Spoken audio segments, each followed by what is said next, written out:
Hello guys, இன்னைக்கு நம்ம எதை பத்தி பார்க்க போறோம்னா நீயா நாயா. இப்படியே பேசிக்கிட்டே இருந்தா என்னடா அர்த்தம்?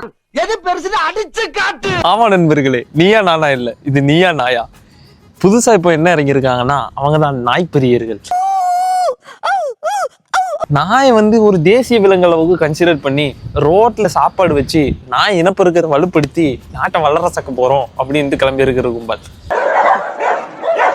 இப்போ ரீசெண்டா என்னன்னா நம்ம நாட்டுல ரேபிஸ் ரொம்ப அதிகமா பரவிட்டு இருக்கு. இது எல்லாத்துக்கும் காரணம் நாயின்னு நீங்க நினைக்கலாம். நாய் இல்ல, இந்த நாய்கெல்லாம் சப்போர்ட் பண்ணிட்டு வராங்களே இந்த நாய் தான் நண்பர்களே.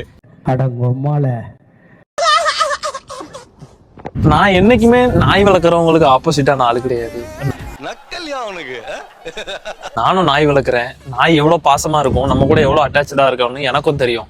ஆனா இது எந்த வகையில நான் இதை எதிர்க்கிறேன்னா, ஏடா நைட்டு வேலைக்கு போயிட்டு ஒருத்தன் பைக்ல வந்துட்டு இருக்கிறான், ஒரு 10 நாய் சேர்ந்து அவனை சுத்து போடுது. அவன் என்ன மாதிரியான மனநிலையில இருப்பான்? எங்க தெருவுக்குள்ள ஒரு நாய் இருக்குது. என் வண்டி சத்தத்தை கேட்டாலே அது புக்ல உஷாராயி ஆளை கொட்டு நிக்குதுடா. எல்லாரும் சொல்ற மாதிரி நாய் ஒரு நல்ல உயிரினம் தான். ஆனா எல்லா நாயும் இல்ல. இந்தியாவுல இப்போ ரேபிஸ் ரொம்பவே அதிகமா பரவிட்டு இருக்கு. அதனாலதான் எல்லாரும் இதை பத்தி பேசிக்கிட்டு இருக்கிறாங்க.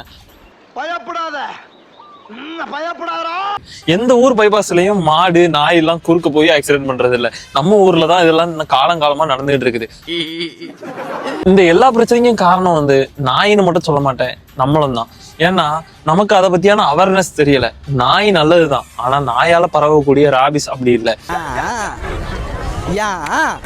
அதாவது ராபிஸ் எப்படி பரவும்னா, அந்த நாயை கடிச்சதுக்கு அப்புறம் இது உங்க நரம்பு மண்டலத்தை தான் பாதிக்கும். அதனாலதான் நிறைய பேரு ராபிஸால பாதிக்கப்பட்டவங்க நாய் மாதிரி பிஹேவ் பண்றது நடக்கிறதெல்லாம் இப்படிதான். இதுக்கு இப்போ வர எந்த மருந்தும் கண்டுபிடிக்கல. இது நம்ம தடுக்க தான் முடியுமே தவிர வந்ததுக்கு அப்புறம் அதுக்கு ட்ரீட்மெண்ட் எதுவுமே கிடையாது.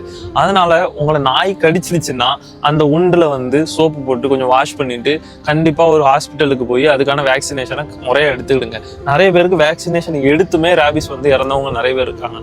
அதனால இது நாய் ரொம்ப முக்கியமான இது. நாய் என்னோட குழந்தை மாதிரி அப்படின்னு சொல்லிட்டு இருக்கிற உங்க நாய் ஃப்ரெண்டுக்கு ஷேர் பண்ணி விடுங்க. பாய்.